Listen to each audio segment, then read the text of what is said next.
At the end of last week, South Africa and the United States declared that a deal had been struck allowing limited market access to US poultry after resolving some technical issues around animal health standards. The former US ambassador to South Africa, Donald Gibbs, says this sends a positive signal.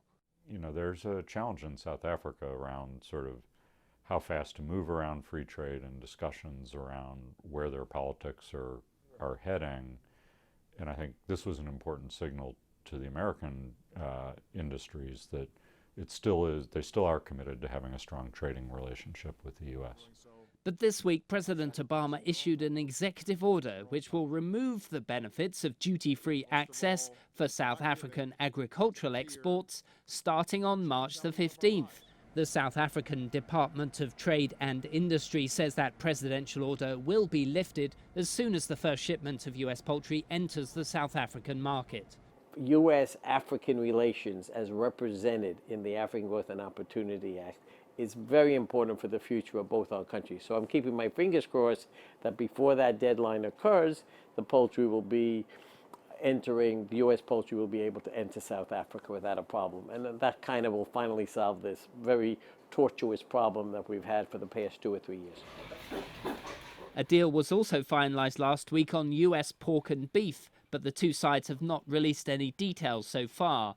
But Donald Gibbs is optimistic that sufficient progress has been made, enabling new opportunities in other sectors like manufacturing. It does let manufacturers set up in South Africa and then export to the United States duty-free. So hopefully this will also, the continuation and more certainty around South Africa's status will allow more and more manufacturers to look at South Africa as a place to locate, create more manufacturing jobs in South Africa, and bring cheaper goods into the U.S.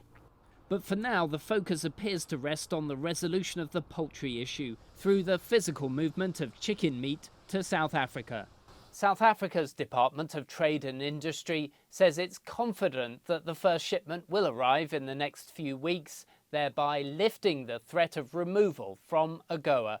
Daniel Wrenches, CCTV, Washington. Now joining us from Johannesburg, South Africa with an update on this is Sumitra Naidu. Sumitra, welcome back to the show. Now, of course, South Africa's Department of Trade and Industry said they would issue a statement on the U.S.'s decision to give South Africa a March 15th deadline today. Any update on this so far?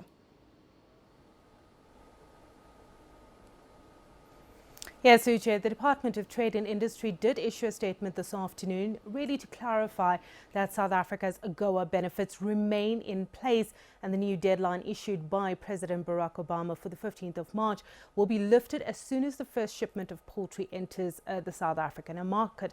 Now, essentially, this is one of the conditions that was put forward last year. There were 4 main conditions. The 3 were around the lifting of the ban of U.S. poultry into South Africa, and those around health standards. So those were all resolved last week.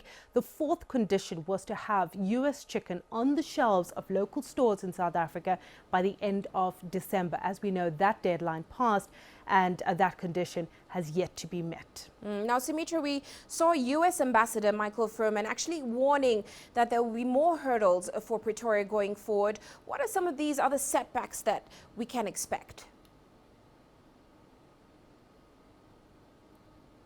Well, we suspect that those are related to how soon South Africa can get the permits and the documentation ready. We need to remember that this ban has been in place for almost a decade.